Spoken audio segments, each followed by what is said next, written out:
প্রিয় দর্শক, মৃত্যুর প্রথম রাত্রটি কবরের ভিতরে কিভাবে অতিবাহিত হয়? আমরা তো আপন বাবা মাকে কবরে ফেলে রেখে চলে যাই। কবরের প্রথম রাত নিয়ে রাসূল সাল্লাল্লাহু আলাইহি ওয়াসাল্লাম বলেন, বান্দাকে যখন কবরে রাখা হয় এবং তাকে কবরে রেখে তার আপনজন শুধুমাত্র এতটুকু দূরে চলে যায় যে তখনও ওই কবরস্থ ব্যক্তি তাদের জুতোর শব্দ শুনতে পায়, রাসূল সাল্লাল্লাহু আলাইহি ওয়াসাল্লাম বলেন, ঠিক সেই সময় তার নিকট দুইজন ফেরেশতা এসে তাকে বসিয়ে প্রশ্ন করা শুরু করে। এখানে ফেরেশতারা যখন সর্বপ্রথম মৃত ব্যক্তিকে শোয়া থেকে বসিয়ে দেয়, সাথে সাথে তার কাছে মনে হয় সূর্য ডুবে যাচ্ছে। সে বসে তার চক্ষুদয় মুছতে মুছতে বলতে থাকে, তোমরা আমাকে ছেড়ে দাও, আমি নামাজ আদায় করব। সুবহানাল্লাহ। যেহেতু সূর্য ডুবে যাচ্ছে, সে মনে করবে আজকে তো আসরের নামাজ আদায় করিনি। তখন দুজন ফেরেশতা বুঝতে পারবে লোকটি দুনিয়াতে নামাজি ও মুত্তাকি ছিল। ফেরেশতাদ্বয় তখন তাকে বলতে থাকবে, আপনি এখন কবরে, এখানে নামাজ রোজা কিছুই নেই। সুতরাং আগে আপনি আমাদের প্রশ্নের উত্তর দিন। বলুন, আপনার রব কে? তখন সে উত্তরে বলবে, আমার রব আল্লাহ, যাতে এক মুহূর্তের জন্য দুনিয়াতে আমি ভুলে যাইনি। তারপর ফেরেশতারা প্রশ্ন করবে, আপনার দিন কি ছিল? মুমিন বান্দা বলবে, আমার দিন ছিল ইসলাম, যার উপর সদা আমি অটল থাকার চেষ্টা করেছি, কখনো বিচ্যুত হলে ইস্তিগফার করেছি। তখন ফেরেশতাদ্বয় মুচকি হেসে প্রশ্ন করবে, এই ব্যক্তির অবয়ব দেখতে পাচ্ছেন? তাকে চিনতে পেরেছেন? বলুন তো আপনাদের কাছে প্রেরিত বাণী বাহক কে ছিলেন? তখন সেই মুমিন বান্দা বলবে, আপনারা যে অবয়ব দেখাচ্ছেন তিনি হচ্ছেন মুহাম্মদুর রাসূলুল্লাহ সাল্লাল্লাহু আলাইহি ওয়াসাল্লাম। এই প্রশ্নের উত্তর শুনে ফেরেশতারা বলবেন, আপনি মুহাম্মদুর রাসূলুল্লাহ সাল্লাল্লাহু আলাইহি ওয়াসাল্লামকে কিভাবে চিনতে পারলেন? এর আগে তো কখনো তাকে দেখেননি। মুমিন বান্দা বলবে, আমি আল্লাহর কিতাব পড়েছি এবং তার উপর ঈমান এনেছি। তাকে জীবনভর এতটা অনুসরণ করেছি যে হৃদয়ে তার ছবি ছিল। হয়তো আল্লাহ পাকের হুকুমে আমি তাকে চিনতে পেরেছি। সুবহানাল্লাহ। আবু দাউদ, হাদিস নম্বর 4753। এজন্য আল্লাহ তাআলা ইরশাদ করেন, যারা শাশ্বত বাণী তথা তাওহীদ বিশ্বাসী তাদেরকে ইহজীবনে ও পরজীবনে আল্লাহ তাআলা সুপ্রতিষ্ঠিত রাখবেন। সূরা ইব্রাহিম আয়াত নং 27।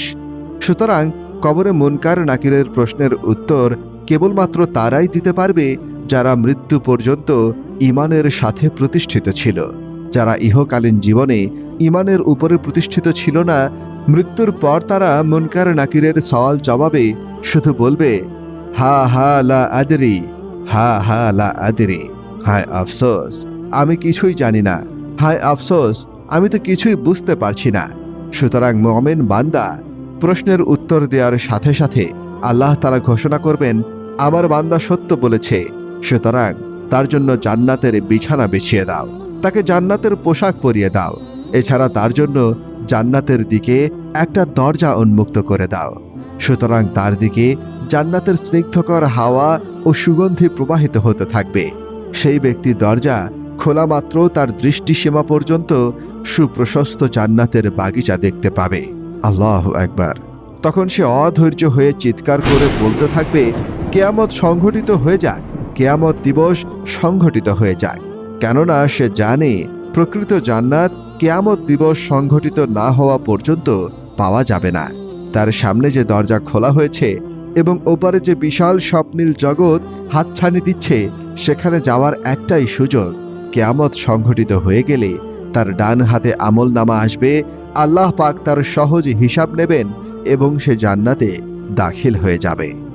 এই ধৈর্য সহ্য তার হচ্ছিল না, তাই সে উচ্চ স্বরে চিৎকার করছিল, কিয়ামত সংঘটিত হয়ে যায়। ফেরেশতাগণ মুচকি হেসে বলবেন, হে আল্লাহর প্রিয় বান্দা, আপনি ঘুমিয়ে যান।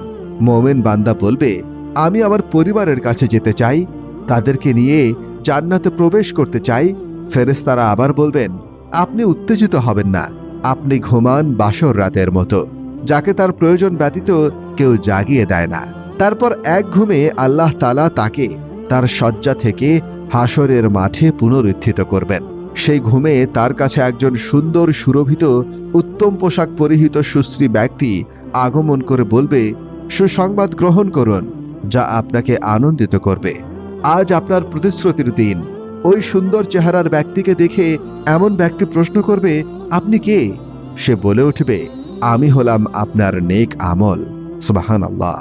আল্লাহ তাআলা ইরশাদ করেন, যখন হাসরের মাঠ কায়েমের জন্য সিংহায় দ্বিতীয় ফুৎকার দেওয়া হবে, তারা কবর থেকে উঠে তাদের রবের দিকে দৌড়াতে থাকবে। তারা বলবে, হায় দুর্ভোগ আমাদের! কে আমাদেরকে আমাদের আরামের নিদ্রাস্থল হতে উঠালো? ফেরেশতাগণ উত্তরে বলবেন, হ্যাঁ, এটাই তো হলো সেই দয়াময় আল্লাহ তাআলার প্রতিশ্রুত পুরস্কার প্রদানের দিন। রাসূলগণ যে সত্য ওয়াদা দিয়েছিলেন আপনাদেরকে। সূরা ইয়াসিন আয়াত 51 এবং 52। অর্থাৎ মুমিন বান্দারা তাদের আরামের ঘুমে ডিস্টার্ব হওয়ার কারণে এই প্রশ্নটা করবে যে কে আমাদের এই আরামের ঘুম ভাঙালো? এত সুন্দর, এত মিষ্টি একটা স্নিগ্ধ ঘুম, এই ঘুম থেকে কে উঠিয়ে দিল? যখন জানতে পারবে এই ঘুম থেকে তিনি উঠিয়েছেন, যিনি আসলে এই মুমিন বান্দাকে শ্রেষ্ঠ থেকে শ্রেষ্ঠতর পুরস্কার দিতে চান, তিনি আসলে দরজার ওপারে অপেক্ষাকৃত জান্নাতে চিরস্থায়ী করতে চান, অন্তরে এই আশা জাগ্রত হওয়া মাত্রই মুমিন বান্দা আনন্দে উচ্ছ্বাসে চারদিকে চিৎকার চেঁচামেচি করে সবাইকে বলতে থাকবে, দেখো আমার ডান হাতটা দেখো, আমার আমলনামা ডান হাতে দেওয়া হয়েছে। হ্যাঁ, আমি জানতাম এমন একটা দিন আসবে। আমি জানতাম এত উচ্ছ্বাস, এত আনন্দ। মহান আল্লাহ তাআলা বলেন, এটাই তো হচ্ছে প্রকৃত সফলতা, যার জন্য আমাদের প্রতিযোগিতা করা উচিত। এই দুনিয়ার জীবনের অর্থ সম্পদের মোহে প্রতিযোগিতা নয়, প্রতিযোগিতা চিরন্তন জান্নাত লাভের জন্যই হওয়া উচিত। সুবহানাল্লাহ।